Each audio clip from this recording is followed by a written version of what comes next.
Warning. I chain smoke and I say fuck a lot. But I accept myself for the way I am. I accept you too. Viewer discretion advised. Presents a proposal. I am Peter Flaherty, Chairman of the National Legal and Policy Center. If we had an independent chair, the company would be less identified with Mr. Buffett's political activities. He's donated tens of billions to the Bill and Melinda Gates Foundation. As Bill Gates explained when the company was still together, although the company bears our names, basically half our resources have come from Warren Buffett. If woke culture is the disease, then philanthropy is the virus. The Gates Foundation bankrolls the teaching of critical race theory around the country, including that math is inherently racist. The Gates Foundation offers a gender identity toolbox, which asserts that gender is a result of socially and culturally constructed ideas. This is a lie. Gender is not a cultural construct. It is a genetic and biological fact.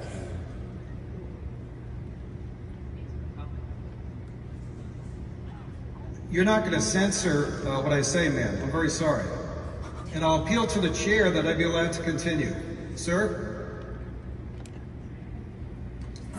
You may continue, but you're under a 3-minute limitation. Of course. We know how much Bill Gates cares about children. He met and traveled with Jeffrey Epstein many times after Epstein's convicted sex crimes. The Gates Foundation had a huge influence over the COVID response fiasco. The Gates Foundation may be the largest single donor to the dark money machine known as Arabella Associates. It funds causes like defunding the police, making American cities unlivable. Money goes also to groups conducting threats.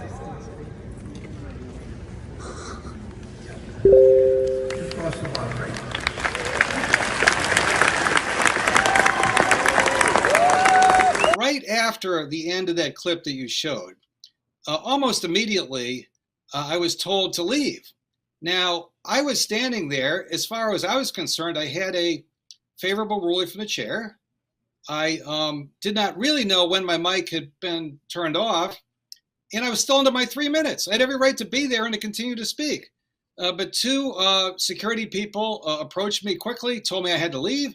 I said, well, I'd like to finish my statement. And they said, you're not going to finish your statement. You have to leave or you'll be arrested. And almost immediately, I mean, within seconds, there was a Omaha uniformed policeman there who was summoned, and he grabbed me by the arm and said, you're under arrest. And they hauled me out. They took me to jail.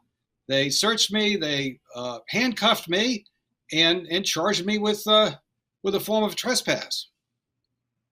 With trespass? So now so are you facing this charge of trespassing for an event that you were invited to speak at? Yes. My court date is May 22nd. Now, this was not at a Q&A or something like that. We filed a shareholder proposal. It was in the proxy. It was printed in the proxy. It was subject to a regulation by the SEC. We filed a long proxy memo in support of our resolution on April 21st. I released my remarks in advance, a couple days in advance. So Berkshire knew exactly what I was going to say.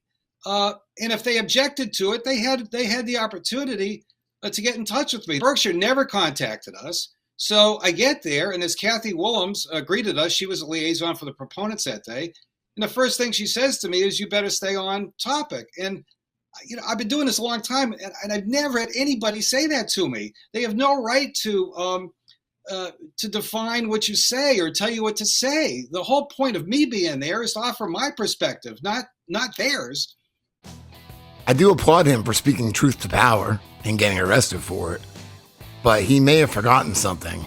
Warren Buffett has some of the same proclivities as Bill Gates. Now, I'll try to keep this as short as possible because I know most of you probably already know all about the Franklin cover-up and the documentary Conspiracy of Silence.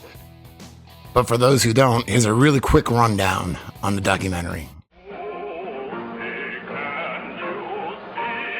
A Republican from the Midwest, Lawrence E. King, is serving a 15-year prison sentence for a multi-million-dollar fraud. But financial crime is only half the story. This is the true story of Lawrence King.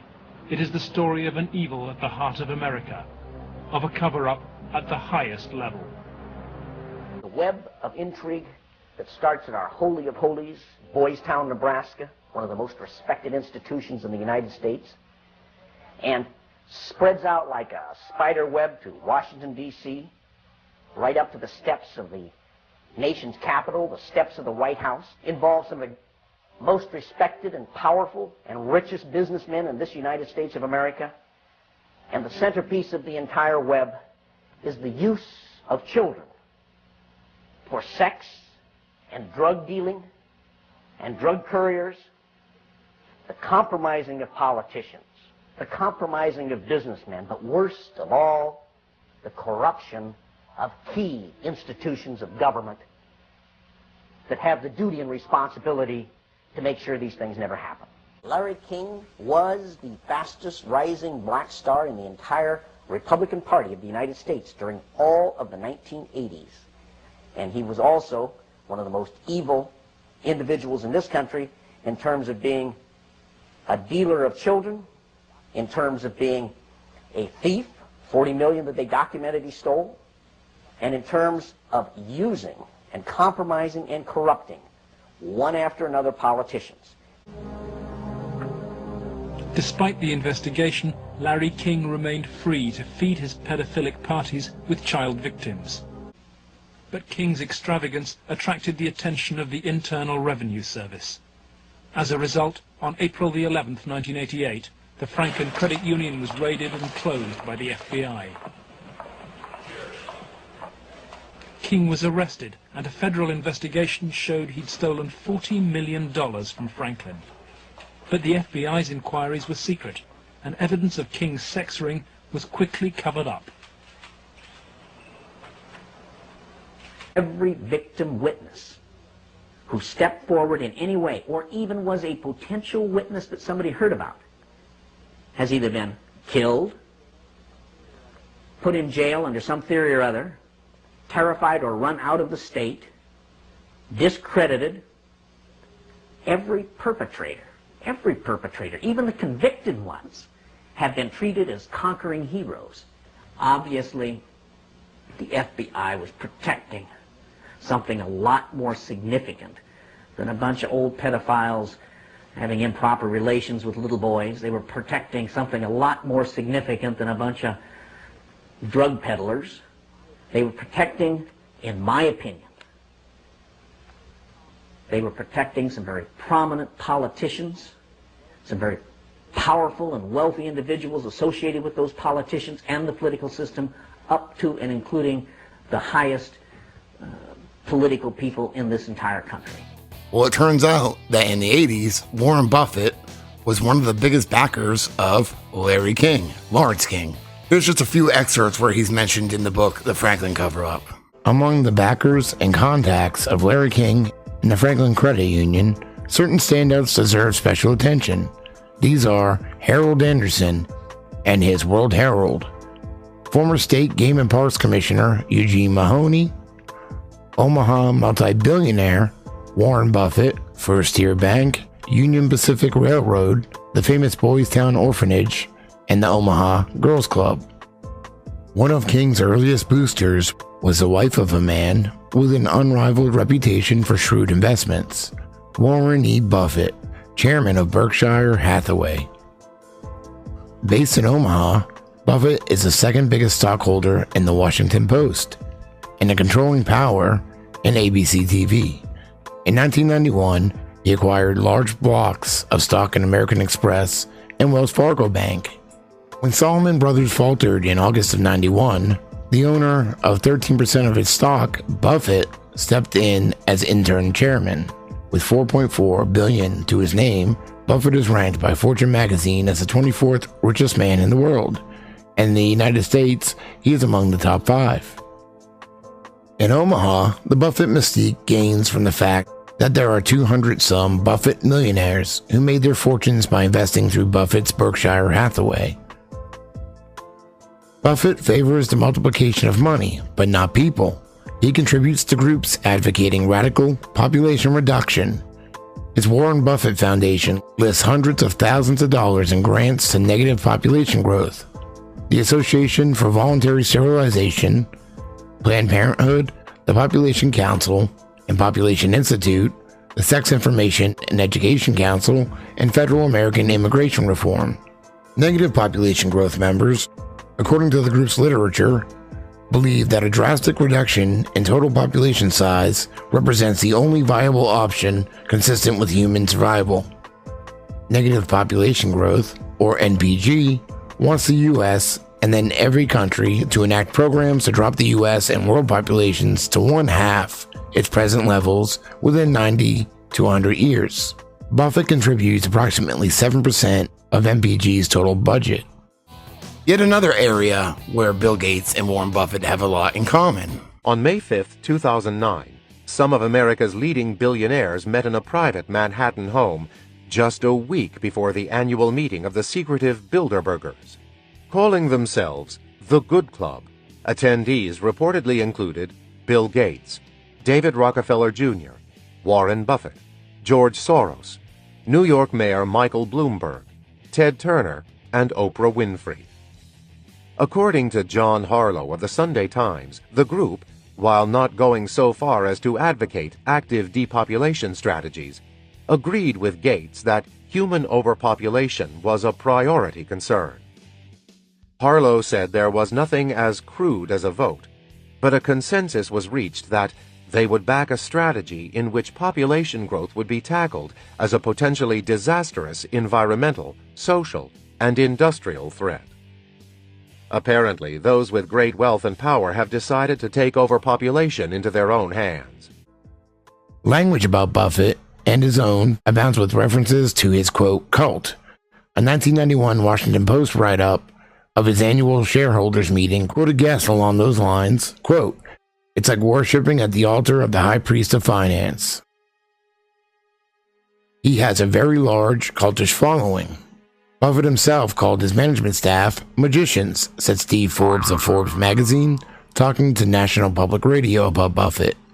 Quote, "He's not Moses, but they read what he says as if it were written on tablets. Buffett's economic forecasts are more listened to than papal encyclicals or the State of the Union message." In 1974, when stocks were at a low, Buffett told Forbes he felt, quote, "like a sex maniac in a harem, wanting to buy." On November 8, 1991, the Wall Street Journal trumpeted in a 2-page spread on Buffett as, quote, "the Oracle of Omaha."